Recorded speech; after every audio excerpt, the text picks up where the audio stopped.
Hi, everyone. I'm Amanda Betts. I am the VP of Marketing here over at Buildout, and I'm thrilled to help unveil the results of our 10th annual DNA of CRE.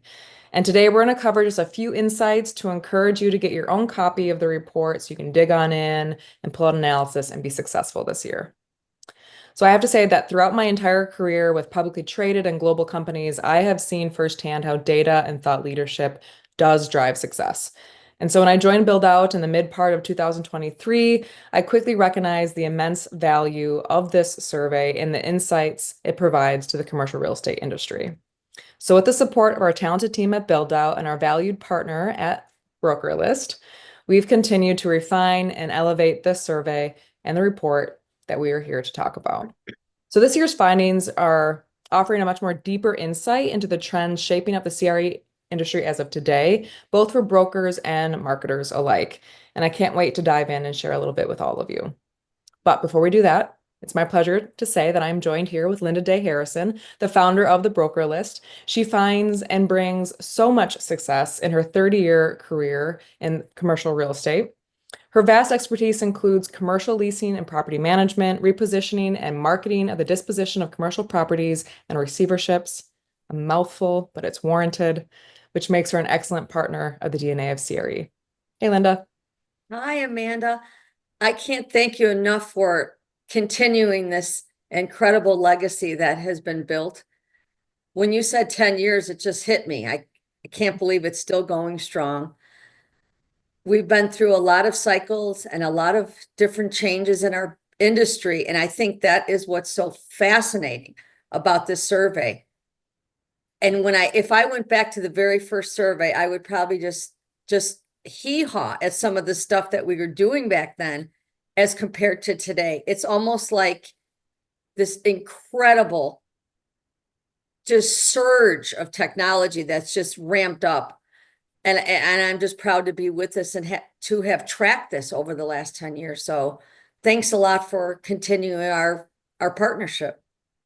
I think it speaks a lot to how both Buildout and BrokerList does value the inputs and insights from the brokers and the marketers on the day-to-day and how we're here to also support them. So I'd be remiss not to bring up the fact that you may have seen us promoting this over Q4, that we could not have done this without the partner network. So before we get into the results themselves, I want to make sure that Linda and I give a huge shout out to the partners who helped us bring this survey to life, which gave us the results. We could not have gotten the feedback without all of them. Linda, anything you want to add? I just want to say that has been our secret sauce over the last few years. When we first started out, we didn't have partners, and then people stepped up and said, can we help? And the light bulb went off. We said, hey, let's get everybody involved. So I can't thank our partners enough for all that they do every year with trying to help us get survey respondents and also with disseminating the report. This year we had the TCN Worldwide Real Estate Network. We've had Nashville Industrial, CRE Chat, CRE Marketing, Quiet Valor, a Massimo Group, and this and the CRE CCG Coaching and Consulting Group. We are so grateful to all of them for all their support and all their help. And it was tough over the holidays, to get people to do it. And this was, I think, the first time we did it over the holidays. So I really appreciate you guys jumping in and helping. And again, we couldn't do it without our partners. I second that. So thank you all. All right. Now let's get into the results. This is just going to be a teaser, definitely more when you download your own report, but I certainly want to make sure we get into both the results and methodology behind the survey. So this year marks the 10th annual, as mentioned. It's a milestone, and this decade of insights just creates more value every time we do it. So every year since 2015, Buildout and the Broker List have partnered on this study in an effort to deliver comprehensible and actionable data to the commercial real estate industry.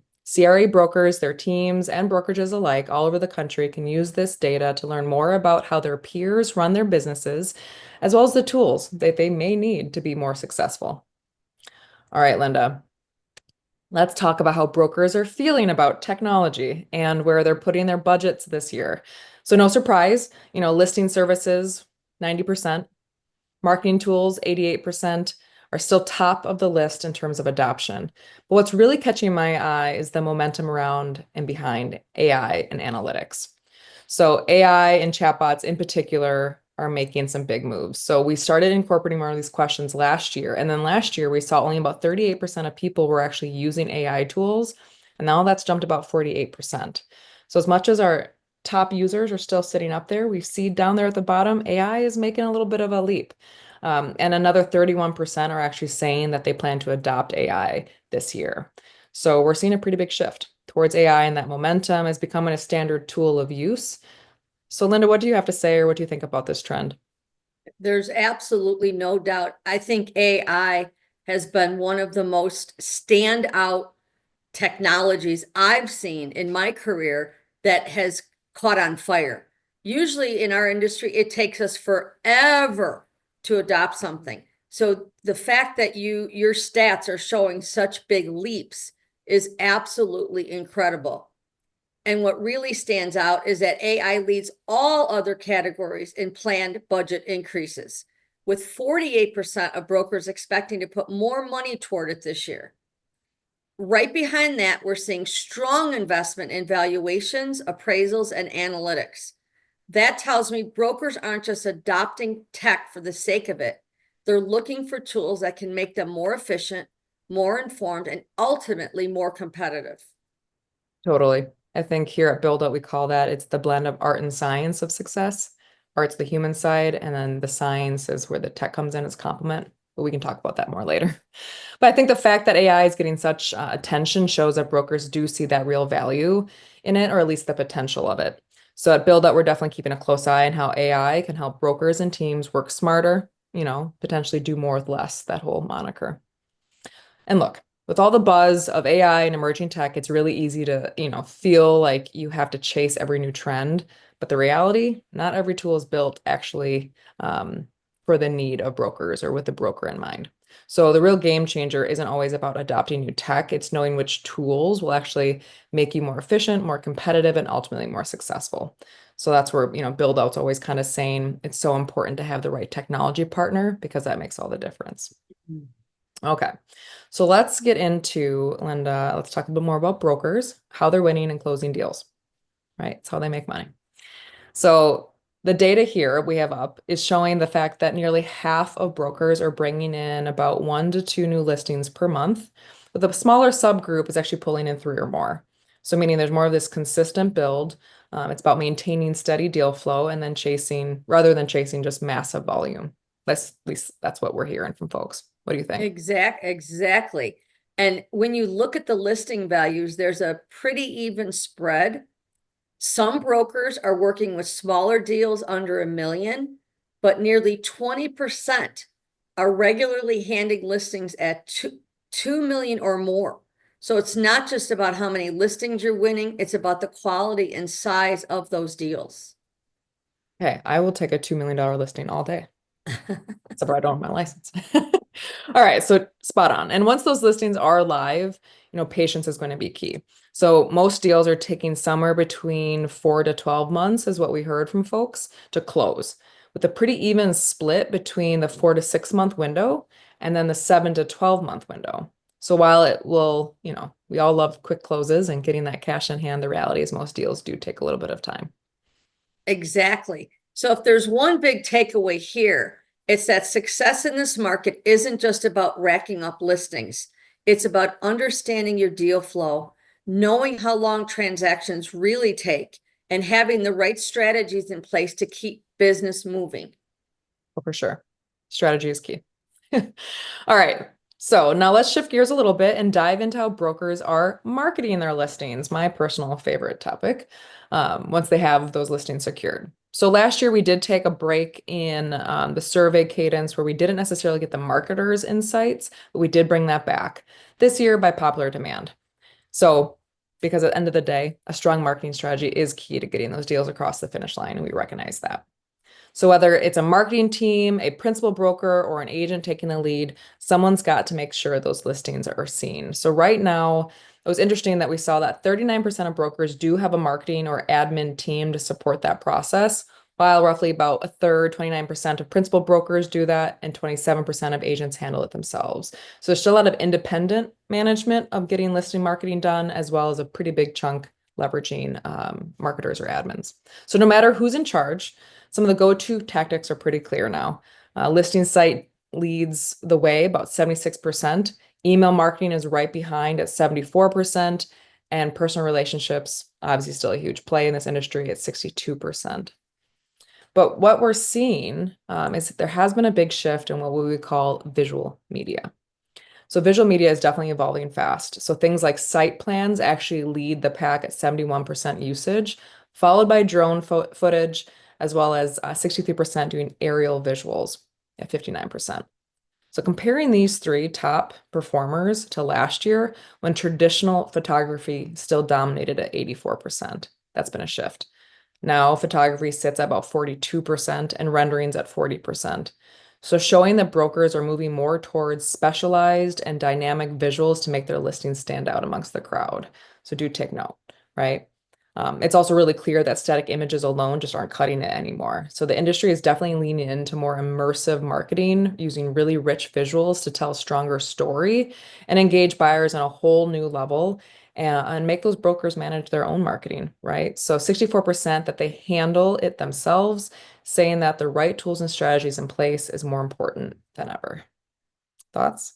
All of that is a perfect correlation to what's changing in commercial real estate, which they're finally embracing the virtual and digital aspect of marketing, where before they were still holding fast to paper and the old school ways. So marketing today isn't just about getting a listing out there. It's about making it impossible to ignore. With so much competition, brokers need to leverage every tool available, from high quality visuals to strategic digital outreach. The right marketing approach doesn't just attract attention. It creates engagement, builds credibility, and ultimately drives deals forward. In the past, that was not believed. They were doubting Thomases. They did not believe that digital could do anything. Now it's the opposite. Yeah. Yeah. I think that's definitely the one fundamental shift from the beginning of DNA of CRE 10 years ago today. We have seen those changes for sure. All right. Their reports themselves are multiple pages of really rich data. So there's a lot of really big takeaways. Obviously, you can access, we'll send the link out. We have it live and promoted across both Buildout and the BrokerList social media channels. And you'll see us talking about it over the next, several weeks. Here's a QR code that will take you right to the download results page where you can get both the broker and the marketer report. But the reality is the game is evolving, and those who adopt will do more. So we're just getting to the tip of the iceberg here in this whole call. This DNA of CRE report definitely goes beyond marketing and the visual media, as we talked about, to uncover much more of the full picture of how brokers are opening and operating in this market today. And so what kinds of deals are getting done are, we go through, we also break down transaction characteristics, including listing size, deal volume, and commission trends, which I know is a hot topic. And we also kind of dive into how much our brokers investing in their marketing, diving into which marketing tools, which tactics, the best ROI, key performance indicators, and everyone's favorite topic as of late, CRM. It's one of our personal topics, a favorite here at Buildout, as well as who's actually leveraging these tools effectively. So definitely, I strongly encourage anyone who's listening to this, make sure you get your own copy, dig into those results, and figure out all the different ways you can build your pipeline, nurture leads, stay organized by way of what this data is telling you. So you can dive into all of that and more from those survey results. Absolutely. And whether it's using AI, investing in better visuals, or doubling down on relationships, the brokers who find the right mix of tools and tactics are the ones setting themselves up for long-term success. And if you want to see exactly how brokers are doing that, the full DNA of CRE report is packed with insights, from marketing strategies to deal flow to the tech brokers are investing in. This year's results tell the full story of how the industry is evolving. Download the report now and see where you stack up. And also keep your eye out for the survey that'll come out later this year, because then that will impact, how we report out things this time next year too. DNA of CRE is on a one and done. We're going to keep going. And speaking of success, we've got something really exciting coming up for all of you. As we wrapped up the analyzing of the 2025 DNA of CRE results, we're now breaking down more data and how we're going to communicate that out. And so one of the areas we built into the survey this year is trying to understand where high earners are breaking apart from the crowd. So if you want to know more about those top brokers, those earning 200,000 in commission or more, and what they're doing differently, we do want you to attend our upcoming webinar. It's going to be on February 13th at 1 p.m. Central. We're going to dive into the go-to-marketing materials, how they manage their CRM, and the most effective prospecting methods, and so much more. So hope you can join us. Again, that's the High Earners Best Practices webinar on February 13th. And that way you can get a good inside look of strategies as well as diving into more of these results. So keep an eye out for that invite as well. Well, thanks, Amanda, and the whole Build Out team. I love working with you guys, and I'm excited about the webinar on February 13th. And I can't wait to see what everybody thinks about the report. So thanks, everybody. Yeah, definitely. Thank you, Linda, for your time and also all the promotion work that you go in and supporting our partner network. Again, thank you to all of our partners. And thank you to everyone who filled out the survey, right? Your voice is being heard and your voice is creating actionable insights. And there's nothing better than legacy setting than getting your voice heard. So thank you to everyone involved. And let's have some fun with these results. Let's learn, let's do, let's grow and succeed. So happy 2025, everyone.